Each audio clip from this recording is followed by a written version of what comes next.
جو کچھ بھی تم لوگوں کو دیا گیا ہے وہ محض دنیا کی چند روزہ زندگی کا سر و سامان ہے، تھوڑے دن کے لیے ہے، چند دن کے لیے ہے، اور جو کچھ اللہ کے ہاں ہے وہ بہتر بھی ہے اور پائیدار بھی۔ دوسری دنیا میں، دوسرے گھر میں جو کچھ ملنے والا ہے وہ اس دنیا کے مقابلے میں زیادہ اچھا ہے اور باقی رہنے والا بھی، لیکن وہ ہے کس کے لیے؟ وہ ان لوگوں کے لیے ہے جو ایمان لائے ہیں اور اپنے رب پر بھروسہ کرتے ہیں، توکل کی صفت رکھتے ہیں، اور جو بڑے بڑے گناہوں اور بے حیائی کے کاموں سے پرہیز کرتے ہیں، کبیرہ گناہوں سے بچنے والے اور بے حیائی سے خاص طور پر بچنے والے، اور اگر غصہ آ جائے تو درگزر کرتے ہیں، جو اپنے رب کا حکم مانتے ہیں، نماز قائم کرتے ہیں، اپنے معاملات آپس کے مشورے سے چلاتے ہیں، ہم نے جو کچھ بھی رزق انہیں دیا ہے اس میں سے خرچ کرتے ہیں، اور جب ان پر زیادتی کی جاتی ہے تو اس کا مقابلہ کرتے ہیں، برائی کا بدلہ ویسی ہی برائی ہے، پھر جو کوئی معاف کر دے اور اصلاح کرے اس کا اجر اللہ کی ذمہ ہے، اللہ ظالموں کو پسند نہیں کرتا، اور جو لوگ ظلم ہونے کے بعد بدلہ لیں ان کو ملامت نہیں کی جا سکتی، ملامت کے مستحق تو وہ ہیں جو دوسروں پہ ظلم کرتے ہیں اور زمین میں ناحق زیادتیاں کرتے ہیں، ایسے لوگوں کے لیے دردناک عذاب ہے۔ البتہ جو شخص صبر سے کام لے اور درگزر کرے تو یہ بڑی ہمت کے کاموں میں سے ہے۔ فما اوتیتم من شیء فمتاع الحیات الدنیا، جو کچھ بھی تم کو ملا ہے۔ اب آپ سوچ سکتے ہیں کہ آپ کو کیا کچھ ملا ہوا ہے۔ اپنے جسم کے اندر آپ دیکھ سکتے ہیں کہ آپ کو کتنی نعمتیں ملی ہوئی ہیں، کتنی قوتیں ہیں آپ کے پاس۔ اپنے کھانے پینے کی اشیاء میں، رزق میں دیکھیے، اپنی پرسنل بلانگنگز دیکھیے، آپ کے گھر میں کیا کچھ ہے اس پہ نظر ڈالیے۔ تو جو کچھ بھی آپ کی پوزیشن میں ہے، جو بھی آپ کی ملکیت میں ہے، جو بھی آپ کے نام پر ہے، کوئی پراپرٹی ہے، کوئی جاگیر ہے، کوئی پلازا ہے، کوئی گھر ہے، کوئی لینڈ ہے، کچھ بھی جو آپ کے پاس ہے یہ صرف تھوڑے دن کے لیے ہے، چند دن کے لیے۔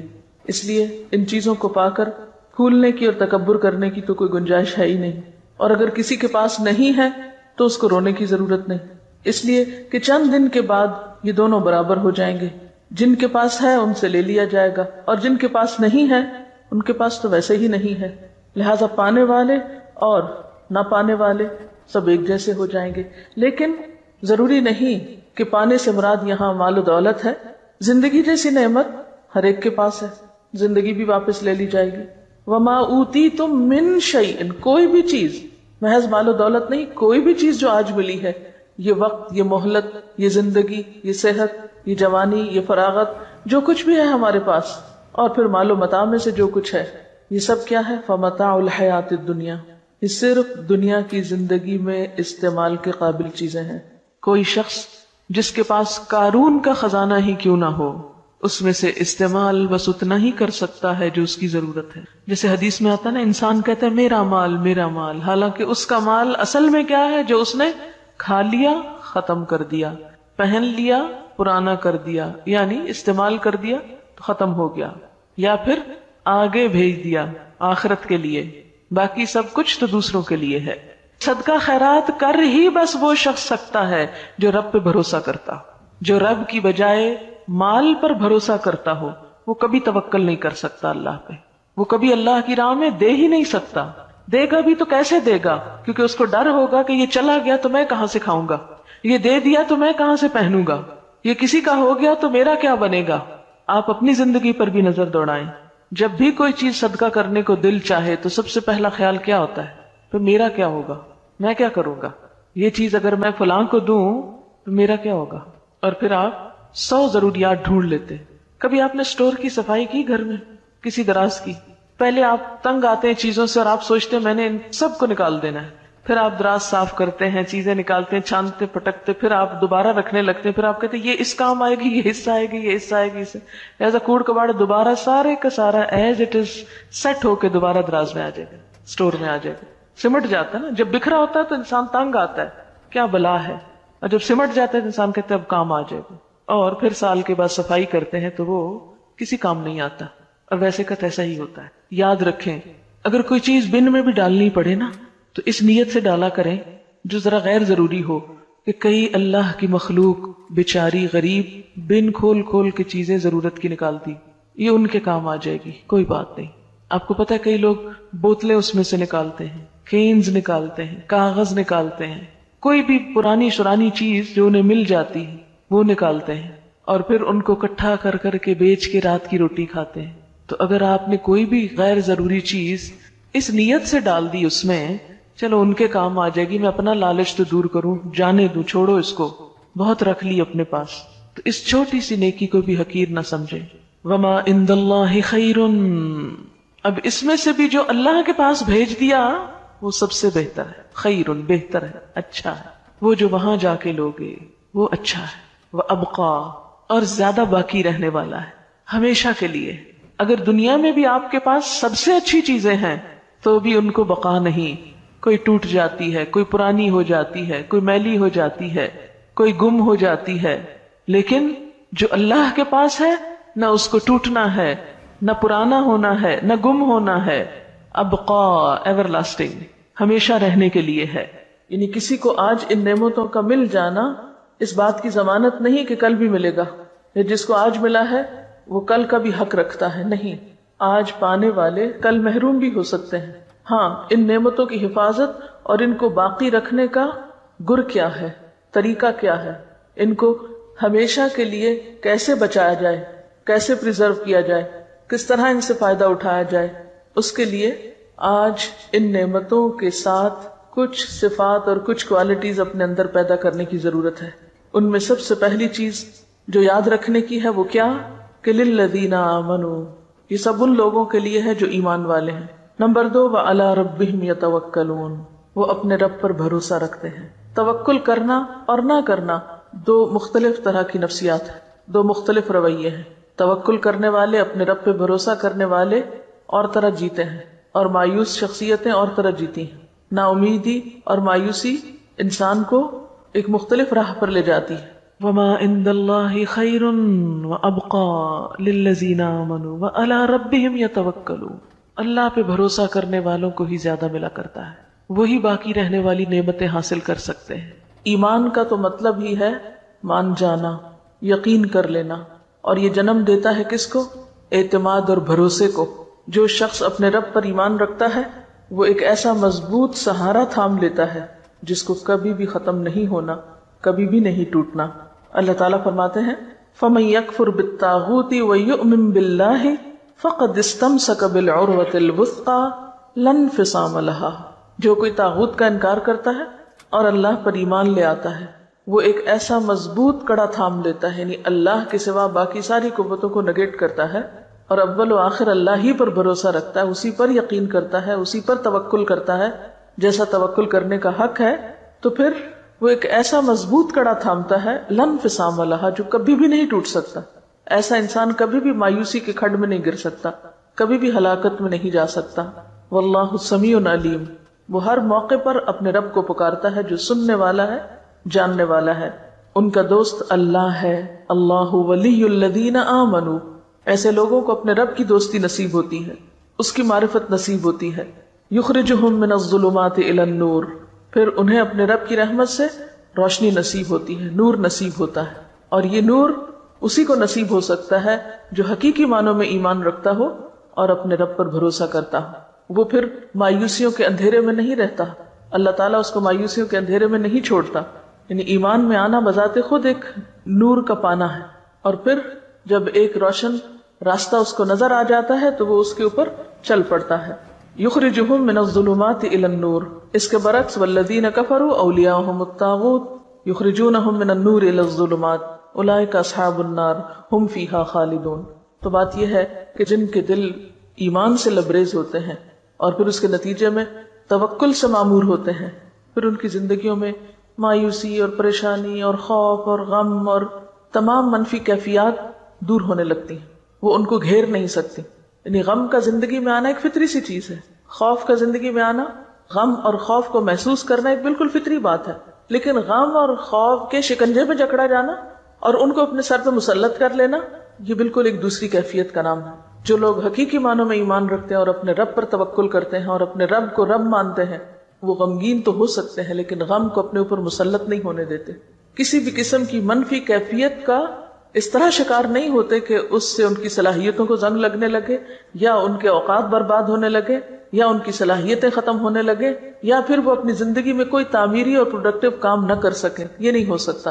ایمان انسان کو مضبوط بناتا ہے، جرأت مند بناتا ہے، اور حالات کا مقابلہ کرنا سکھاتا ہے. اور ان تمام آیات کی تھیم بھی یہی ہے، کیونکہ آگے جا کر آپ دیکھیں کہ جب ان پہ ظلم ہوتا ہے تو بدلہ لیتے ہیں، اور ان کے اندر اتنی طاقت ہوتی ہے کہ وہ صبر بھی کر سکتے ہیں، اور اتنے وسیع دل کے مالک ہوتے ہیں کہ وہ معاف بھی کر سکتے ہیں. لہذا وما عند اللہ خیر وابقى للذین آمنوا وعلی ربهم یتوکلون، آخرت کا گھر توکل کرنے والوں کے لیے، کیونکہ جو شخص اللہ پہ توکل کرتا ہے وہ ایک مثبت سوچ کا مالک ہوتا ہے. اور جو شخص مثبت سوچ کا مالک ہوتا ہے اس کی زندگی تعمیری، مفید اور خیر اور بھلائی کے کاموں سے بھری بھی ہوتی. وہ ہر دم، ہر لمحہ آگے کی طرف جا رہا ہوتا ہے، وہ اوپر کو جا رہا ہوتا ہے، وہ بلندی کی طرف جا رہا ہوتا ہے. جیسے ایک روایت میں آتا ہے کہ جس شخص کے 2 دن ایک جیسے گزرے وہ دھوکے میں رہا، یعنی اس نے نقصان اٹھایا. ایمان تو ہمیں ہر دم آگے بڑھنے کی تدبیریں بتاتا ہے، اور یہ آگے بڑھنا اسی کے نصیب میں ہو سکتا ہے جس کی سوچ تعمیری ہو، مثبت ہو، اور جس کے اندر ہر خوف اور غم کو نمٹنے کے لیے توکل کا ایک میزان ہو، یا توکل اور یقین ہو اس کے اندر. اور پھر کچھ اور صفات، والذین یجتنبون کبائر الاثم، ایسے لوگ جن کے اندر اتنی ایمانی جرت ہوتی اور جن کے اندر توکل ہوتا ہے، پھر وہ بڑے بڑے گناہوں سے بچ جاتے ہیں. مثلا بڑے گناہوں میں اکبر الکبائر کیا ہے؟ جھوٹ. مثلا معاملات کی بات اب کر رہی ہوں. جھوٹ سے کون بچ سکتا ہے؟ جس کے اندر ایمان ہوگا، جس کے اندر ایک جرت ہوگی، جو لوگوں سے نہیں ڈرتا ہوگا. جو جتنا لوگوں سے ڈرتا ہے اتنا زیادہ جھوٹ بولتا ہے. جو اپنے رب پہ بھروسہ کرنے کی بجائے لوگوں پہ بھروسہ کرتا ہے، لوگوں کو اپنا رب مانتا ہے، لوگوں سے مفادات حاصل کرنا چاہتا ہے، تو پھر وہ ان کی نظر میں اچھا بننے کے لیے طرح طرح کے جھوٹ بولتا ہے، یہ غلط رویے اختیار کرتا ہے. لیکن جو شخص اپنے رب کے سامنے سچا ہوتا ہے اور اپنے رب کے سامنے ایماندار ہوتا ہے، پھر اس کو کمزور سہاروں کی ضرورت نہیں ہوتی. پھر وہ ہر طرح کی برائی سے بچنے کی ہمت پاتا ہے اپنے اندر. جیسے ایک حدیث میں آتا ہے نا کہ ان الصدق یہدی الی البر وان البر یہدی الی الجنہ، کہ سچائی نیکی کی طرف لے جاتی ہے اور نیکی جنت کی طرف لے جاتی ہے. وان الرجل لیصدق حتی یکتب عند اللہ صدیقا، اور ایک انسان سچ بولتا رہتا ہے یہاں تک کہ اللہ کے ہاں صدیق لکھ لیا جاتا ہے. وان الکذب یہدی الی الفجور وان الفجور یہدی الی النار، اور جھوٹ برائی کی طرف لے جاتا ہے اور برائی جہنم کی طرف لے جاتی ہے. وَإِنَّ الرَّجُلَ لَيَكْذِبُ حَتَّى يُكْتَبَ عِندَ اللَّهِ كَذَّابًا، اور ایک شخص جھوٹ بولتا رہتا ہے یہاں تک کہ اللہ کے ہاں جھوٹوں میں لکھ لیا جاتا ہے. وَالَّذِينَ يَجْتَنِبُونَ كَبَائِرَ الْإِثْمِ، اور وہ لوگ جو اجتناب کرتے ہیں بڑے بڑے گناہوں سے، کبیرہ گناہوں سے. وَالْفَوَاحِشَ، اور بے حیائیوں سے. وَإِذَا مَا غَضِبُوا هُمْ يَغْفِرُونَ، اور جب غضبناک ہوتے ہیں تو معاف کر دیتے ہیں. اب یہ آخرت کی باقی رہنے والی چیزوں کے مالکوں کی صفات بتائی جا رہی ہیں. نمبر 1 توکل کرتے ہیں، نمبر 2 بڑے گناہوں سے بچتے ہیں، احتیاط برتتے ہیں، اجتناب کرتے ہیں. والفواحش، فاحشہ کہتے ہیں کھلی برائی کو، صریح برائی. فواحش سے اجتناب کرتے ہیں یعنی گناہ اور بے حیائی کے کاموں سے پرہیز کرتے ہیں. وَإِذَا مَا غَضِبُوا، اور جب وہ غضبناک ہوتے ہیں، ہم یغفرون، تو وہ معاف کر دیتے ہیں. جیسے پیچھے پڑھ چکے ہیں وَالْكَاظِمِينَ الْغَيْظَ وَالْعَافِينَ عَنِ النَّاسِ، لوگوں سے درگزر کرنا ان کے مزاج اور طبیعت کا حصہ ہے. جنت والوں کے مزاج میں ہے یہ بات کہ وہ لوگوں کے قصوروں سے درگزر کر جاتے ہیں. ان کے مزاج میں انتقام اور بدلہ نہیں. آپ صلی اللہ علیہ وسلم کے بارے میں آتا ہے کہ آپ نے اپنی ذات کے لیے کبھی بدلہ نہیں لیا. ہاں، اگر اللہ کی حدوں میں سے کسی حد کو توڑا جاتا تو وہ آپ کے لیے ناقابل برداشت تھا. یہ بخاری کی روایت ہے. اللہ کی حدود کا سب سے زیادہ لحاظ رکھتے تھے، اس پہ آپ نے حد بھی جاری کی، سزا بھی دی، کوڑے بھی مروائے، رجم بھی کروایا، ہاتھ بھی کٹوائے، کیونکہ وہ اللہ کی حد توڑی گئی تھی. تو والذین یجتنبون کبائر، وہ خود بخود کبائر سے نکلنا شروع ہو جاتے ہیں. یعنی سچے ایمان اور توکل کے بغیر کبائر سے بچنا بھی ممکن نہیں ہوتا. پھر کبائر میں غیبت کرنا، دوسروں کی پیٹھ پیچھے ان کی برائیاں کرنا. پھر کبائر میں زنا، شراب، چوری، دھوکہ، امانت میں خیانت، یہ ساری کبیح صفات اسی شخص کے اندر ہو سکتی ہیں جس کے اندر ایمان نہ ہو اور جس کا رب پر بھروسہ نہ ہو. جب اس کے دل سے لوگوں کا خوف نکلتا ہے تو پھر وہ صحیح رستے پر آ جاتا ہے. اور پھر خاص طور پر کبیرہ گناہوں میں والفواحش، فواحش سے بچتا ہے. فواحش کا لفظ فحش سے نکلا، کھلی برائی، اور خصوصاً بے حیائی کے کام۔ بے حیائی کے کاموں میں کیا چیزیں آتی؟ ایک تو یہ جھوٹ، دھوکہ، یہ سب بے حیائی کے کام ہے، لیکن اس کے علاوہ دیکھیے گناہ کی تعریف کیا کی گئی کہ جس پر تم خوف کھاؤ کہ لوگوں کو پتہ نہ چل جائے، یعنی جس کے بارے میں تمہیں ڈر ہو کہ ہائے میرا پول نہ کھل جائے، جو کام تم لوگوں کے سامنے نہیں کر سکتے۔ اور اس سے بڑی برائی کیا ہے کہ تم ڈھٹائی سے برے کام کرو۔ یعنی عام گناہ کیا ہے؟ کبیرہ گناہوں میں بہت سے گناہ آتے ہیں جو کھلے کیے جائیں یا چھپے کیے جائیں، لیکن فواحش وہ ہیں جو کھلے عام کیے جائیں، یعنی پھر یہ کبیرہ گناہوں سے بھی ان کی شدت بڑھ جاتی ہے، یعنی انتہائی ڈھٹائی سے کیے جانے والے غلط کام جس میں انسان کی حیا نہیں رہتی۔ حدیث میں آتا نا اذا لم تستحی فاصنع ما شئت، جب تم میں حیا نہیں تو جو چاہے کرو۔ تو ایسا شخص پھر ڈٹ کے برائی کرتا ہے، کہتا ہے جو کرنا ہے کر لو، میں تو یہی کروں گا، یعنی اس کو نہ بندوں کی حیا ہے نہ اللہ کی حیا ہے، لہٰذا ایسے کام فواحش میں آتے ہیں۔ اثم کیا ہے؟ الاثم ما حاک فی نفسک، گناہ وہ ہے جو تمہارے دل میں کھٹکے اور تمہیں ڈر لگے کہ لوگوں کو پتہ نہ چل جائے، اس کو اثم کہتے ہیں۔ اور اثم کے بعد پھر فواحش آتے ہیں کہ وہ ڈر بھی نکل جائے، وہ جھجک بھی ختم ہو جائے اور کھلے عام انسان غلط کام کرنا شروع کر دے۔ تو جنت میں جانے والے ان دونوں طرح کے گناہوں سے بچتے ہیں، اثم سے بھی بچتے ہیں، فحش سے بھی بچتے ہیں۔ وَإِذَا مَا غَضِبُوا هُمْ يَغْفِرُونَ، اور اپنے جذبات پر خوب قابو رکھتے ہیں، یعنی جب کسی کے خلاف غصہ بھی آ جائے تو محض غصے کا اظہار کر کے اپنے جذبات کی تسکین نہیں کرتے، معاف کرنا بھی جانتے ہیں، غصہ دلانے والی چیزوں پر معاف کر سکتے ہیں۔ اور کیا صفات ہوتی ہیں ان کے اندر؟ وَالَّذِينَ اسْتَجَابُوا لِرَبِّهِمْ، اور وہ لوگ جو اپنے رب کا ہر حکم مانتے ہیں، لبیک کہتے ہیں۔ استجابت کیا ہوتی ہے کہ رب کے کسی بھی حکم کے بارے میں ان کے اندر کوئی کمپلیکس نہیں ہوتا، اطاعت کے راستے میں کوئی چیز رکاوٹ نہیں ہوتی، رب کی پکار پر فوراً لبیک کہتے ہیں۔ رب کی بات سنتے ہی کیا کرتے ہیں؟ سمعنا واطعنا، ہم نے سنا اور ہم مان لیتے ہیں۔ کوئی حکم سنا، جی اللہ تعالیٰ ہم ایسا ہی کریں گے، یہ نہیں کرتے یہ کیوں ہے، یہ کیسے ہے، حجت بازی، بحث مباحثہ نہیں، سمعنا واطعنا۔ کسی بھی بات کے لیے اتنا ہی کافی ہے کہ وہ اللہ کا حکم ہے، اس کی کوئی ریزن سمجھ میں آتی ہے یا نہیں، بس اتنی ریزن ہی بہت ہے کہ وہ اللہ کا حکم ہے۔ والذین استجابوا لربہم واقاموا الصلاۃ، اور نماز قائم کرتے ہیں۔ نماز کا قائم کرنا جنت میں لے جانے والے کاموں میں سے ہے۔ اور پھر اجتماعی معاملات میں وامرہم شورى بینہم، تنہا فیصلے نہیں کرتے بلکہ مشورے سے کام کرتے ہیں۔ تنہا فیصلے وہ شخص کرتا ہے جو اپنے آپ کو بڑی چیز سمجھتا، یعنی خود کو بہت عقل مند سمجھتا، لہذا اپنی مرضی پر، اپنے اون پر، اپنے خیال کے مطابق چیزوں کو جیسے بہتر پائے ویسے ہی فیصلہ کر لی، ویسے ہی کر گزرے۔ لیکن ایمان والوں کی صفت یہ نہیں ہوتی، اور اس چیز کو اپنے خلاف نہیں سمجھتے۔ بعض لوگ مشورہ کرنے کو اپنی عقل یا اپنی شان کے خلاف سمجھتے ہیں کہ ہم کیوں کسی سے مشورہ کریں، کیا ہم میں عقل نہیں، ہم سمجھدار نہیں، ہم اپنی آزادی کو خود استعمال کریں، ہم جیسے جی چاہیں کام کریں۔ نہیں، آپ اپنی ذاتی زندگی کے بارے میں تو آزاد ہیں۔ مثلا آپ نمکین پسند کرتے ہیں یا میٹھا، آپ کا جو جی چاہے کھائیں، اس میں آپ کو کسی سے مشورہ کرنے کی ضرورت نہیں، اللہ یہ کہ آپ بیمار ہو جائے تو پھر آپ کو ضرور پوچھنا پڑے گا ڈاکٹر سے کہ مجھے کیا کھانا چاہیے اور کیا نہیں، پھر وہ آپ سے فیس بھی لے گا مشورے کی اور آپ پر پابندیاں بھی لگائے گا۔ لیکن اجتماعی معاملات کسی ایک شخص کی مرضی سے نہیں چلا کرتے، چاہے وہ گھر کی اجتماعیت ہو، چاہے وہ کسی ادارے کی اجتماعیت ہو، اس میں باہم مشورہ بے حد ضروری ہے، اور مشورہ پھر کامیابی کا راستہ کھولتا ہے۔ اور مشورہ کیا ہے؟ دراصل کسی بھی کام کے بہتر پہلو کو اختیار کرنے کے لیے بہتر رائے کا انتخاب، اور دوسرے سب کو ساتھ ملا کر چلنا، یعنی ٹیم ورک کی جان یا روح ہوتا ہے، باہمی اعتماد کو ظاہر کرتا ہے۔ وَأَمْرُهُمْ شُورَى بَيْنَهُمْ، اور ان کے آپس کے معاملات مشورے سے طے ہوتے ہیں۔ یہ جنت کے وارثوں کی ایک اہم خوبی ہے۔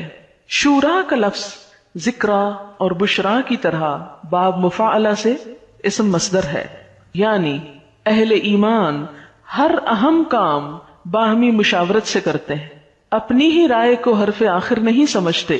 خود نبی صلی اللہ علیہ وسلم کو بھی اللہ تعالیٰ نے حکم دیا کہ مسلمانوں سے مشورہ کیجیے۔ آل عمران 159 میں آتا ہے وَشَاوِرْهُمْ فِي الْأَمْرِ، چنانچہ آپ صلی اللہ علیہ وسلم جنگی معاملات اور دیگر اہم کاموں میں مشاورت کیا کرتے تھے۔ اس کا فائدہ کیا ہوتا ہے؟ اس سے ان لوگوں کی حوصلہ افزائی ہوتی ہے جن سے مشورہ کیا جاتا ہے، اور دوسرا فائدہ کیا ہوتا ہے کہ کسی کام کے اہم حصے نمایاں ہو جاتے ہیں، کیونکہ ہر شخص اپنے اپنے اینگل سے دیکھ رہا ہے۔ مثلا اگر ہم نے اس کمرے کا حدود اربع بیان کرنا ہو تو اگر صرف میں ایکسپلین کرتی رہوں گی تو بات پوری نہیں کر سکوں گی. کیوں؟ اس لیے کہ میں صرف اپنے سامنے والی چیز کو دیکھ رہی ہوں. اگر میں آپ کو بھی شریک کر لوں گی تو آپ ان چیزوں کو دیکھ رہے ہیں جو میرے پیچھے ہیں، جو مجھے نظر نہیں آ رہی. اس طرح ایک مکمل پکچر بن جائے گی. ٹھیک ہے نا؟ مشورہ بھی ایسا ہی ہوتا ہے. کسی بھی معاملے کے بارے میں جب مشورہ کیا جاتا ہے آمنے سامنے بیٹھ کر، تو ایک شخص ایک اینگل سے دیکھتا ہے، دوسرا دوسرے سے، اور اس طرح وہ پوری چیز سامنے آ جاتی ہے. اور ہم دیکھتے ہیں کہ نبی صلی اللہ علیہ وسلم نے زندگی کے بہت سارے معاملات میں مشورے کیے. اس کے بعد صحابہ کرام کا بھی یہی طریقہ تھا. حضرت عمر رضی اللہ تعالی عنہ جب نیزے سے زخمی ہو گئے اور زندگی کی کوئی امید باقی نہ رہی تو امر خلافت کی مشاورت کے لیے 6 آدمی نامزد فرمائے. حضرت عثمان، حضرت علی، طلحہ، زبیر، سعد اور عبد الرحمن بن عوف. انہوں نے باہم مشورہ کیا اور آپس میں مشورے کے علاوہ اور لوگوں سے بھی مشورہ کیا، اور اس طرح حضرت عثمان کو خلافت کے لیے نامزد کر دیا گیا. بعض لوگ یہ سمجھتے ہیں کہ قومی اور اجتماعی سطح پر ہو تو مشورے سے مراد جمہوریت ہے. نہیں، اس لیے کہ جمہوریت میں ہر کہ و میں سے مشورہ کیا جاتا ہے، جو بھی سلیکٹ ہو کے آ جائے، خواہ وہ اس چیز کا اہل ہو یا نہ ہو. اب آپ دیکھیں کہ اس وقت دنیا میں جہاں جہاں جمہوریت ہے، پارلیمنٹ موجود ہے، وہاں پر جو ممبرز ہوتے ہیں، MNAs ہوتے ہیں، مختلف علاقوں سے آئے ہوئے، ان میں سے اکثریت ایسی ہوتی ہے جو امور مملکت کو، دنیا کے حالات کو کچھ بھی نہیں جانتے ہوتے. کسی کام کو کیسے چلانا ہے، کیسے کرنا ہے، ان کے پاس کوئی تجربہ نہیں ہوتا. ان کا سب سے بڑا کریڈٹ یہ ہے کہ وہ لوگوں کے پسندیدہ شخصیتیں، لوگوں نے انہوں نے بھیج دیا ہے. وہ آگے جا کے کیا کرتے ہیں، کیا نہیں کرتے، کچھ خبر نہیں. کئی ایک لوگ تو پڑھنا لکھنا بھی نہیں جانتے، کئی ایک لوگ دنیا کی تو کیا اپنے آپ کی خبر نہیں رکھتے. اس لیے وہ جو نظام پھر چلاتے ہیں وہ آپ کے سامنے ہے. اگر آپ نے ایک بلڈنگ بنانی ہے تو مشورہ ٹانگے والے سے کریں گے، فلمی اداکار سے کریں گے، کیونکہ یہاں تو کھلاڑی بھی آ رہا ہے، اداکار بھی آ رہا ہے، ٹانگے والا بھی آ رہا ہے، کاشتکار بھی آ رہا ہے، اسمبلی کا ممبر بن کے مشورے دینے لگے ہیں یہ لوگ حکومت چلانے کو. تو بلڈنگ بنانے کے لیے تو آپ کو مشورہ کرنا ہے کس سے؟ آرکیٹیکٹ سے، انجینئر سے، متعلقہ افراد سے. اور ملک چلانے کے لیے مشورہ کر رہے ہیں آپ ان حضرات سے. خیر، میرا فیلڈ نہیں ہے سیاست، اس لیے زیادہ بات نہیں کروں گی. جو فیلڈ نہ ہو اس پر زیادہ نہیں بولنا چاہیے. بہرحال وَأَمْرُهُمْ شُورَى بَيْنَهُمْ، مشورے کا جب اللہ نے حکم دیا، اور یہ دیکھیں ان صفات میں سے ہے جو جنت میں لے جانے والی ہیں. اس کو معمولی صفت نہ سمجھے، یہاں پر معمولی چیز نہ لیں اس کو کہ ٹھیک ہے دل چاہے گا مشورہ کریں گے، نہیں تو نہیں صحیح. نہیں، آپ کو کرنا ہے اگر آپ جنت میں جانا چاہتے ہیں. اب آپ دیکھیں کہ مشورہ جہاں کرنا ضروری ہے وہاں ہر معاملے اور ہر چیز میں بھی نہیں کرنا ہوتا. مثلا میں کھانا کھاؤں کہ نہ، اب اس پر مشورے کی نہیں ضرورت. نماز پڑھوں یا نہ، اگر آپ اکثریت کہہ دیں گے مجھے نماز پڑھنی چاہیے تو میں پڑھ لوں گی. اگر آپ کہیں نہیں آپ کو کوئی بات نہیں، آج آپ نہ پڑھیں، تو میں کہوں نہیں میں نہیں پڑھ رہی، سب نے مجھے مشورہ دیا تھا نماز نہ پڑھنا، تو اللہ تعالیٰ آپ نے کہا تھا مشورہ کرنا. تو ایسے معاملات میں مشورہ نہیں ہے. مشورہ ایسے معاملات میں ہے کہ جس کا تعلق اجتماعیت سے ہے، زیادہ لوگوں کے مفاد سے ہے، 2 یا 2 سے زائد لوگوں کے مفاد میں جو چیز ہے. اور پھر اس میں کوئی بھی شخص اگر اجتماعی فائدوں کو یا اجتماعی کام کو صرف اپنی منمانی اور ون وے ٹریفک کے طریقے سے کسی گاڑی کو دھکیلنا چاہے تو ہو سکتا ہے وہ منزل تک نہ پہنچائے. اور پھر آپ دیکھیں کہ جو شخص اجتماعی معاملات میں صرف اپنی مرضی کرتا ہے وہ سب کی ذمہ داری اپنے اوپر لیتا ہے. اگر کام غلط ہو گیا تو اس کا مطلب کیا ہے کہ قصوروار وہی ہے. جب مشورے سے ہوا تو اس ذمہ داری کو سب نے بانٹ لیا، تو یہ ایک فائدہ ہو جاتا ہے مشورے کا. اور پھر اسی طرح مشورہ اس لیے بھی مفید ہے کہ جو معاملہ سب سے متعلق ہے اس میں سب کو باخبر بھی رکھا جائے، سب کو پتا ہو کہ ان کے بارے میں کیا ہو رہا ہے. پھر اسی طرح یہ ہے کہ اجتماعی معاملات کو چلانے کے لیے جس شخص پر ذمہ داری ڈالی جائے وہ بھی مشورے سے ہو، تاکہ لوگوں کی پسند کے مطابق، یعنی اللہ کی پسند تو بہرحال اوپر ہے، عام روزمرہ مثلاً چھوٹی چھوٹی چیزوں میں جو ذمہ داری دی جاتی ہے انتظامی امور میں، تو اس میں اہلیت کے ساتھ لوگوں کی رائے لینے میں، مشورہ کرنے میں کہ کس شخص کو کس چیز پر متعین کیا جائے، نقصان کی بات نہیں. پھر ایسے لوگ مشورہ دیں جو اہل ہوں. پھر اپنے ضمیر اور ایمان کے مطابق کسی لالچ کے یا کسی خوف کے دباؤ میں نہ مشورہ دیں. وَأَمْرُهُمْ شُورَى بَيْنَهُمْ وَمِمَّا رَزَقْنَاهُمْ يُنْفِقُونَ، اور اس میں سے جو ہم نے ان کو رزق دیا وہ خرچ کرتے ہیں. رزق کا خرچ کرنا کچھ تو اس میں فرائض کی ادائیگی میں سے ہے جیسے زکوٰۃ وغیرہ، کچھ صدقات ہیں جو انسان اپنے دل کی خوشی سے کرتا ہے، اور اس میں لن تنالوا البر حتی تنفقوا مما تحبون، اپنی پسندیدہ ترین چیزوں میں سے خرچ کرنا، اور پھر خاص طور پر اپنی غلطیوں کے کفارے کے لیے، گناہوں کے ازالے کے لیے، مصیبتوں کو ٹالنے کے لیے، کیونکہ ہر گناہ مصیبت کا سبب ہوتا ہے۔ تو جب ان کو احساس ہوتا ہے کہ انہوں نے کوئی بھی کام غلط کیا ہے تو اس موقع پر بھی وہ صدقہ کرتے ہیں۔ یعنی صدقہ مومن کی عادات میں سے ہونا چاہیے، یعنی ہر روز کچھ نہ کچھ صدقہ کرنا چاہیے۔ اگر مال میں سے کچھ بھی نہیں پاتے، حالانکہ ایسا نہیں ہے کہ کچھ بھی نہیں پاتے، اگر آپ کے پاس 2 لقمے ہیں کھانے کو تو آپ ایک یا آدھا کسی اور کو بھی دے سکتے ہیں، جیسے نبی صلی اللہ علیہ وسلم فرمایا کہ آگ سے بچنے کی فکر کرو، خواہ کھجور کا آدھا ٹکڑا ہی کیوں نہ، پوری کھجور نہیں خرچ کر سکتے تو آدھی سے۔ اب ہم میں سے کتنے ہی لوگ ہیں جو مثلاً کلو بھر 2 کلو بھر کھجوریں خرید کے اپنے گھر رکھ سکتے ہیں، اور جب گھر سے نکلیں تو اپنی جیب میں تھوڑی سی لے چلیں، راستے میں جو بھی نظر آئے اس کو آفر کرتے چلے جائیں، آسان طریقہ ہے صدقہ کرنے کا۔ لیکن عموماً ہم اس طرف توجہ نہیں کرتے کہ ہر روز صدقہ کرنا چاہیے، یہ چھوٹی سے چھوٹی چیز بھی صدقہ کی جا سکتی، کیونکہ ہم کوتاہیاں روز کرتے ہیں، ہم غلطیاں روز کرتے ہیں، لہذا ہمیں روزانہ صدقہ کرنے کی ضرورت ہے۔ تو وَمِمَّا رَزَقْنَاهُمْ يُنْفِقُونَ، جو رزق ہم نے ان کو دیا اس کو اکٹھا کر کے نہیں رکھتے رہتے، صرف اپنی ذات کے لیے نہیں کرتے، اس میں سے وہ نکالتے رہتے، یہ ان کی عادت ثانیہ ہوتی، مسلسل وہ اس کے بارے میں سوچتے رہتے ہیں، کیونکہ بہت سے ڈپریشن، بہت سے دل کے بوجھ اور بہت سے غم کا علاج صدقہ ہے۔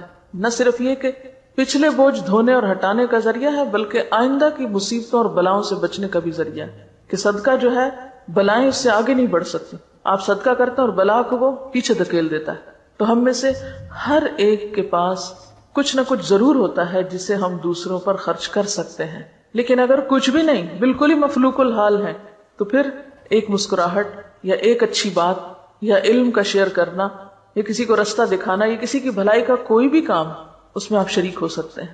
وَالَّذِينَ إِذَا أَصَابَهُمُ الْبَغْيُ هُمْ يَنْتَصِرُونَ، اور وہ لوگ جب ان کو کوئی زیادتی پہنچتی ہے تو وہ بدلہ لے لیتے ہیں۔ ابھی پیچھے تو معاف کرنے کی بات تھی، یہاں بدلہ لینے کی بات ہے۔ ہاں، اسلام نے انصاف کے دائرے میں رہتے ہوئے بدلہ لینے سے روکا نہیں، بدلہ لینے سے وہ عاجز نہیں ہوتے، اگرچہ معاف کر دینا پسندیدہ ہے، جیسے نبی صلی اللہ علیہ وسلم نے فتح مکہ کے موقع پر اپنے خون کے پیاسے مجرموں کے لیے عام معافی کا اعلان کر دیا تھا۔ حدیبیہ میں ان 180 لوگوں کو معاف کر دیا گیا جنہوں نے آپ کے خلاف ایک سازش تیار کی تھی۔ لبید بن عاصم یہودی جس نے آپ پر جادو کیا تھا، اس سے آپ نے کوئی بدلہ نہیں لیا۔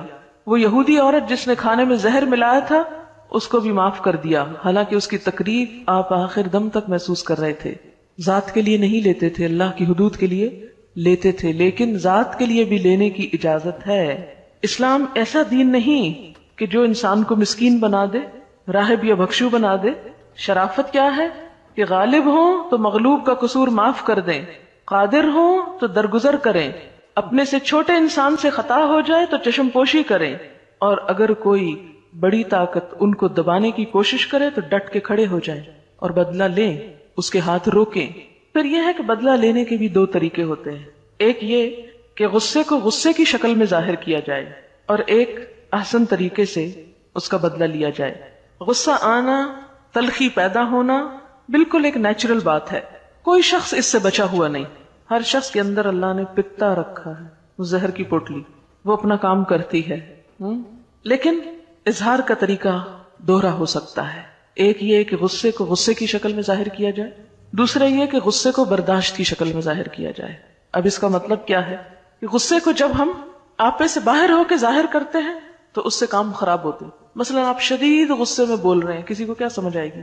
چیخ چلا کے رو کے بول رہے ہیں، اگلے کے پلے ہی نہیں کوئی بات پڑے گی۔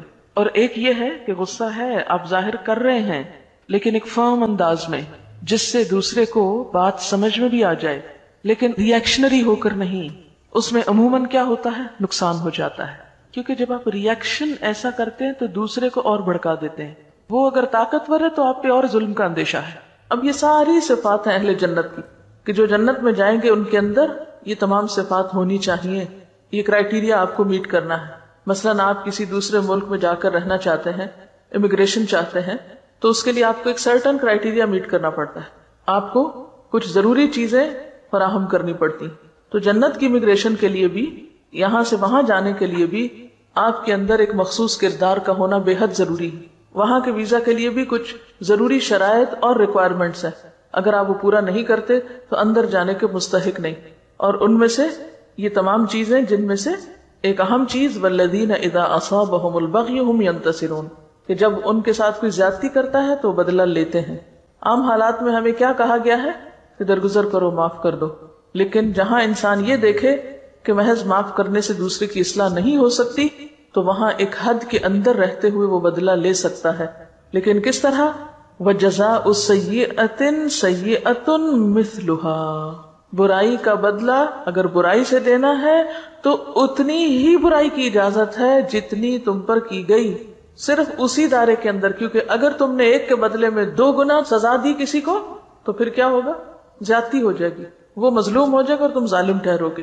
لیکن اس کے ساتھ ساتھ پھر مزید کیا سکھا دیا کہ اگرچہ بدلہ لینے کا حق ہے کیونکہ اسلام انصاف کا دین ہے، اس میں عدل ایک بہت اہم صفت ہے، لیکن اس کے باوجود افضل اور پسندیدہ کیا ہے؟ فمن عفا، جو کوئی معاف کر دے، واصلح، اور اصلاح کر لینی تعلقات کی، فاجرہ علی اللہ، تو اس نے اپنا اجر اللہ کے ہاں محفوظ کر دیا، وہاں جا کر اس کو مل جائے گا، ضائع نہیں جائے گا. انہ لا یحب الظالمین، وہ ظالموں سے محبت نہیں رکھتا. ظالم کون ہے؟ جو برائی کا بدلہ اتنی برائی سے دینے کی بجائے دگنی یا چگنی یا اس سے زیادہ میں دے. وَلَمَنِ انتَصَرَ بَعْدَ ظُلْمِهِ فَأُولَٰئِكَ مَا عَلَيْهِم مِّن سَبِيلٍ، لیکن اگر کوئی معاف نہیں کرنا چاہتا، درگزر نہیں کرنا چاہتا، بدلہ ہی لینا چاہتا ہے تو بدلہ لینے والے کو برا بھلا نہیں کہا جائے گا.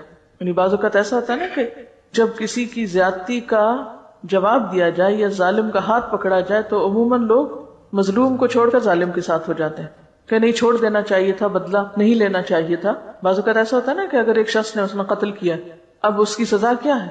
قتل. قتل کا بدلہ قتل ہے. اب اگر کوئی انصاف کی خاطر، بدلے کی خاطر اس شخص کو کیفر کردار تک پہنچاتا ہے اور اس شخص کو پھانسی ہو جاتی ہے یا وٹ ایور جو بھی طریقہ ہے بدلے کا، تو عموماً پھر عامت الناس کا رجحان کیا ہوتا ہے کہ نہیں، اس شخص نے توبہ کر لی تھی، معافی مانگ لی تھی، تو اب اس کو سزا نہیں ملنی چاہیے تھی. نہیں، یہ حق اللہ نے کس کو دیا ہے؟ مقتول کے وارثوں کو دیا ہے. وہ چاہے تو معاف کر دیں، چاہے تو بدلہ لیں. جو بدلہ لے گا اس کو کوئی برا نہیں کہے گا. فَأُولَٰئِكَ مَا عَلَيْهِم مِّن سَبِيلٍ، ایسے لوگوں کو ملامت نہ کی جائے گی. بدلہ لینے والے کو آپ برا بھلا نہیں کہہ سکتے، لیکن اس وقت تک جب کہ وہ اتنا ہی لے جتنی اس پر زیادتی ہوئی، آگے نہ بڑھے.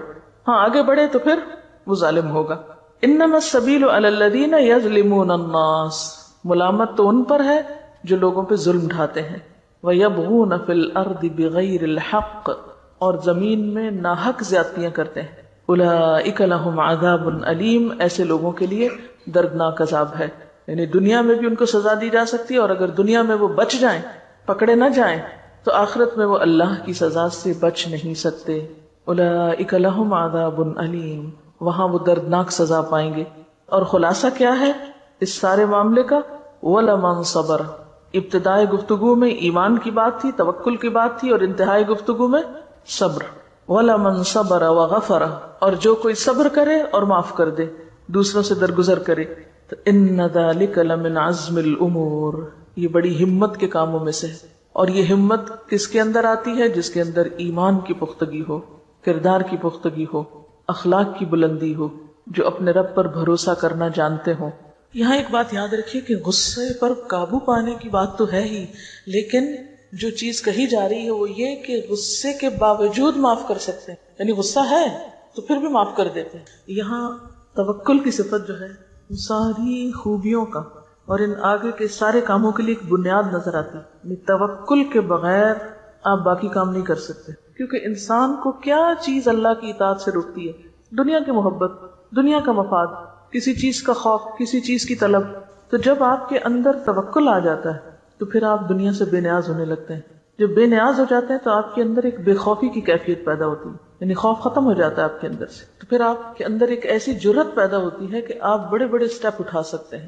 یہ ساری باتیں جو ہیں عزم الامور میں سے ہیں، بڑی ہمت کے کاموں میں سے ہیں.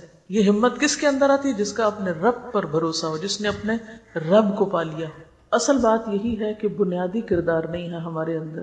ایک بڑے سناریو میں جب ہم چیزوں کو دیکھتے ہیں تو وہ سمٹ کے پھر چھوٹے میں آ جاتا ہے. ذات اور فرد کی اصلاح سے امت کی اصلاح ہو سکتی. یہ کام طویل ضرور ہے لیکن اس کے بغیر گزارا نہیں، کیونکہ جب تک بنیادیں مضبوط نہ ہوں. آپ دیکھیے کہ جیسے شورا ہی کی بات آپ نے کی، ہم سب اپنی اپنی زندگیوں میں غور کریں، ہمارے گھریلو معاملات کتنے فیصد باہم مشورے سے طے ہوتے ہیں؟ ہمارا کلچر کیا بتاتا ہے؟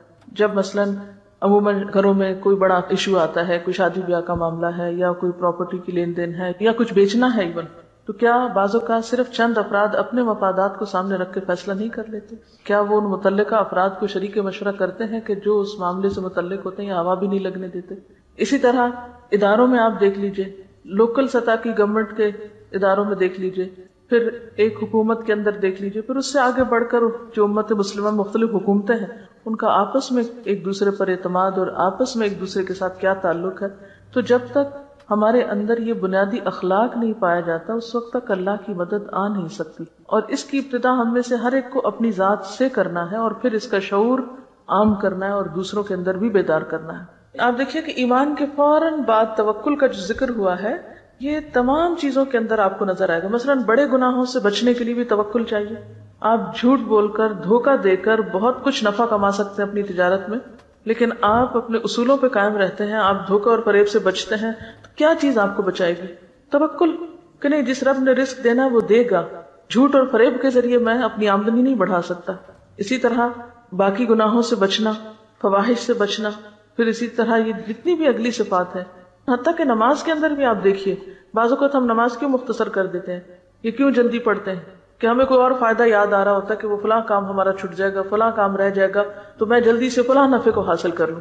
ہمارے اندر ٹھہراؤ آ ہی نہیں سکتا، حکمت اور وزڈم آ ہی نہیں سکتی جب تک کہ توکل کی صفت ہمارے اندر نہیں. اور توکل کیا ہے کہ جب تک اللہ نہ چاہے کوئی فائدہ نہیں پہنچا سکتا اور جب تک وہ نہ چاہے کوئی نقصان نہیں دے سکتا. ایک حدیث میں پڑھ رہی تھی اور اس میں توکل کا مفہوم بہت اچھی طرح سمجھ میں آتا ہے. قال رسول اللہ صلی اللہ علیہ وسلم ابن عباس، رسول اللہ صلی اللہ علیہ وسلم نے ابن عباس سے کہا، یا غلام، اے بچے، انی اعلمک کلمات، میں تمہیں چند باتیں سکھاتا ہوں. اب آپ یہ بھی دیکھ لیجئے کہ آپ صلی اللہ علیہ وسلم کی تعلیم صرف بزرگوں کے لیے نہیں تھی، ٹین ایجرز کے لیے بھی تھی. غلام جو ہے ٹین ایجر کو کہتے ہیں، ان کو بھی آپ نے تعلیم دی اور ان کو بھی براہ راست سکھایا. اور آپ دیکھیے کہ ایک غلام جو ہے، غلام سے مراد یہاں یعنی 13-14 سال کا بچہ ہے، تو اس کو آپ دیکھیے کہ کتنی زبردست بات سکھا رہے ہیں اور اس ایج میں سکھا رہے ہیں، کیونکہ یہی وہ ایج ہوتی ہے کہ جس میں توکل نام کی اور اعتماد اور یکسوئی نام کی کوئی چیز نہیں ہوتی. انسان بہت ہی ایک ایسے لاؤبالی پن سے گزر رہا ہوتا ہے کہ جس میں اس کے لیے زندگی توکل اور ٹھہر کے چلنے اور سوچ سمجھ کے کام کرنے کا نام نہیں ہوتی. بہرحال کہتے ہیں احفظ اللہ یحفظ کا. آپ صلی اللہ علیہ وسلم نے فرمایا کہ تم اللہ تعالیٰ کو یاد رکھو، وہ تمہاری حفاظت کرے گا. احفظ اللہ تجدہ تجاہک، اللہ کو یاد رکھو تم اسے اپنے سامنے پاؤ گے. اذا سألت فاسأل اللہ، جب تم سوال کرو تو اللہ سے کرو، جب مانگو تو اللہ سے مانگو. وَإِذَا اسْتَعَنْتَ فَاسْتَعِنْ بِاللَّهِ، اور جب مدد طلب کرو تو اللہ ہی سے مدد مانگو. وَعَلَمْ، اور یاد رکھو، أَنَّ الْأُمَّةَ لَوْ اجْتَمَعَتْ، اگر سارے لوگ اس بات پہ اکٹھے ہو جائیں، عَلَىٰ أَن يَنْفَعُوكَ بِشَيْءٍ، کہ تمہیں کسی چیز میں کوئی فائدہ پہنچا سکے، لَمْ يَنْفَعُوكَ إِلَّا بِشَيْءٍ قَدْ كَتَبَ اللَّهُ لَكَ، مگر اتنا ہی فائدہ دے سکتے ہیں جتنا اللہ نے تمہارے حصے میں لکھ دیا، اس سے آگے کوئی نہیں فائدہ دے سکتا. وَإِنِ اجْتَمَعُوا عَلَىٰ أَن يَضُرُّوكَ بِشَيْءٍ، اور اگر وہ سارے اکٹھے ہو جائیں کہ تمہیں کوئی نقصان دے دیں، لَمْ يَضُرُّوكَ إِلَّا بِشَيْءٍ قَدْ كَتَبَهُ اللَّهُ عَلَيْكَ، تو وہ تمہیں ہرگز بھی نقصان نہیں دے سکتے مگر وہی جو اللہ نے تمہارے لیے لکھ دیا ہو. رفعت الاقلام، قلم اٹھا لیے گئے، وجفت الصحف، صحیفے خشک ہو گئے. نے لکھنے کے بعد سیاہی جب خشک ہو جاتی ہے تو تحریر سخت ہو جاتی ہے، پھر آپ اس کو مٹا نہیں سکتے، اس کو سمجھ نہیں کر سکتے. تو یہ ساری حدیث ہمیں کیا سکھاتی؟ توکل سکھاتی. اس سے پہلے ہر دم اللہ کا احساس اور اس کی معرفت، اس کا ذکر، اس کی یاد. یعنی ذکر یہاں کسی لفظی معنوں میں نہیں، اس کو رلا نہیں کہا گیا. اللہ کی حفاظت کرو لفظی معنی یعنی اللہ تعالیٰ کا جو وجود ہے اس کا لحاظ رکھو، پاس رکھو، اسے اپنے سامنے پاؤ، یعنی اس کو محسوس کرو، اور پھر اللہ سے مانگو، اس سے مدد طلب کرو اور لوگوں سے بے نیاز ہو جاؤ. لوگ تمہیں سارے مل کے بھی کوئی فائدہ نہیں دے سکتے اور سب مل کے کوئی نقصان نہیں دے سکتے. جتنا زیادہ اس بات پر یقین ہوتا ہے اتنا ہی زیادہ انسان پھر اپنے اصولوں پہ قائم رہتا ہے، ورنہ اپنے ہر اصول کو لوگوں کی مرضی کے مطابق تبدیل کرتا چلا جاتا ہے. نہ پھر گناہوں سے بچ سکتا ہے اور نہ ہی معاف کر سکتا ہے اور نہ ہی باقی صفات اس کے اندر آ سکتی ہیں جیسے صدقہ خیرات وغیرہ کی. اوور آل ہماری ساری زندگی لوگوں کے گرد گھومتی ہے. ہم پیپل سینٹرڈ لوگ ہیں. ہمارا مرکز و محور لوگ ہیں. یا اپنی ذات ہوتی ہے یا پھر لوگ ہوتے ہیں. اوپر نہیں اٹھتے اس سے. اور جب تک علی ربہم یتوکلون کی صفت نہیں آتی آپ کچھ بھی نہیں کر سکتے. جب ہم اللہ پہ بھروسہ نہیں کرتے تو یقیناً ہمیں کسی اور پہ بھروسہ کرنا پڑتا ہے. اور وہ سب کمزور سہارے ہیں جو خود بھی گرتے ہیں اور ہم بھی ان کے پیچھے گرتے ہیں. اسے لکھا ہے کہ عام زندگی میں کانفیڈنٹ اسے کہا جاتا ہے جسے اپنے اوپر بھروسہ ہوتا ہے اور نڈر ہو کر کوئی بھی غلط کام کر سکتا ہے. مگر اللہ کے ہاں کانفیڈنٹ وہ ہے جسے اللہ پر توکل ہو. جو نڈر ہو کر کوئی بھی غلط کام کر لیتا ہے وہ تو پھر فواحش کا شکار ہو جاتا ہے. سبحانک اللہم و بحمدک نشہد ان لا الہ الا انت نستغفرک و نتوب الیک. والسلام علیکم و رحمۃ اللہ وبرکاتہ.